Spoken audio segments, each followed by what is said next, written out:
For me, the interest in him came from the kind of person it took to be someone like him during that period. In this day and age, it's a bit more usual, but to be one of the first people to start the team and to start the process of deniable operations took a certain type of person. And that's what's fascinating about him. I have a lot of friends who have served in those sort of units, and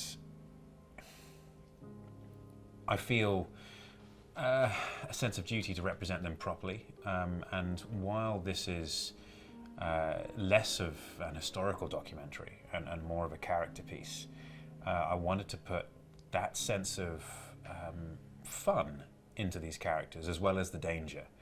They're extraordinary people, but they were also slightly mad. I wanted to reinvigorate my love for filmmaking.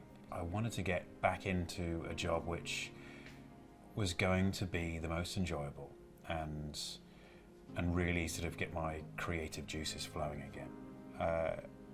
And so when I heard that Guy was doing this, it was an immediate draw. For me, my most enjoyable job has probably been The Man from U.N.C.L.E. with Guy, and arguably my best job as well. And so the opportunity to come back on to a project like this, to work with Guy with this sort of subject matter, was a no-brainer for me. And so I jumped in with both feet very eagerly and very happy to be here. Operation Postmaster was an incredible plan because, as I say, it removed it stalled Nazi dominance in the Atlantic with their submarines. They were an absolute terror on any of our supply chains and any of our warships. And so it really did change the course of the war. I mean, had this not been successful, then Hitler could have won within weeks. The mission in this movie is so important because it was about removing Nazi Germany's U-boat dominance in the Atlantic, and by U-boats I mean submarines. And the war would probably have been lost had this mission not been successful. And Gus's line, whether it has still survived or not, I'm not too sure, but him saying we're giving birth to deniable operations is important because of the time. It was something that was unthought of. It's in the title, Ungentlemanly warfare, but they weren't going to win otherwise. And that's one of the special things about people like Winston Churchill, is that he could see the wood through the trees. And it was about, I mean, I'm sure he had many failings as a man, but one thing he did right was win the war.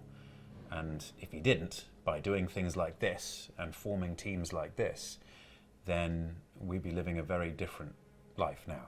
Alan's wonderful to work with. I've been looking forward to working with him for a while. I saw him in Reacher and thought his work was absolutely fantastic in that. And I was keen to see what kind of actor he is. And he's a very intelligent actor. He's very thoughtful. He's done his homework. He cares. He's subtle. He's nuanced. And that's a pleasure to work with. And he's also very funny. He's a lovely chap and lovely to be around on set. So yeah, I'm looking forward to working with him again someday. The wonderful thing about Guy Ritchie is that he's excellent at crafting character, but you can't just be excellent at crafting character. There have to be people who can pull that off. And this team of actors is very good at pulling that off. They bring their own little piece of something to each of these roles, which make them unique and not just a carbon copy of something that Guy is trying to portray. Everyone has their challenges as a character, and everyone fills their role so wonderfully. And it's is great to see. I mean, working with Hero in particular has been a real pleasure. I think he's the youngest of us by a fair margin, and there's some real talent there. I love being on the water, and so the opportunity to actually be at sea again while shooting was extraordinary. I think in this day and age, one would normally expect to be on a green screen stage and at most on a gimbal, but not even that, maybe just a bit of camera movement like this. But something about being on the water, something about being off such a beautiful coastline like we have here in Turkey, it really helps sell the world and the feeling, and so you can really get in touch with it. And also it creates a wonderful bond between the cast and the crew and everyone on that particular vessel, because we're not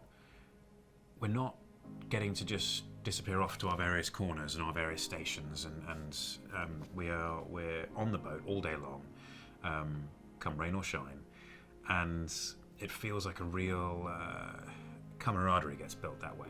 And this is such a magnificent crew. Everyone is so good at what they do, and they have such a good approach to it. It's the only other movie I've laughed so much on was Man from U.N.C.L.E., and I love being back here. Absolutely love it. I think Guy Ritchie's brand of creativity will bring something to this that will make it, and I'm not saying that historical documentaries are unwatchable, but they can sometimes come across as information. And I think with today's viewers, things need to be interesting, things need to have a sense of fun.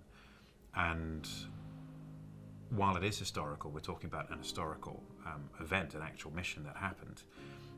We're also playing with the characters a bit to access an audience which is going to enjoy these characters.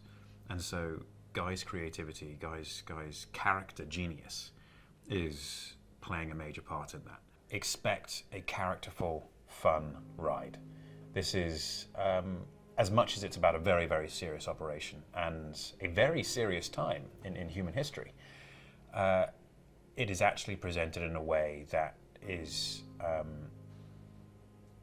devil-may-care sort of attitude of these extraordinary individuals. And it's a laugh, which I think a lot of these people may have had because they were dancing around the edges of madness. And that's what made them special and capable for this kind of mission. And so people can expect to see unusual characters doing bombastic things.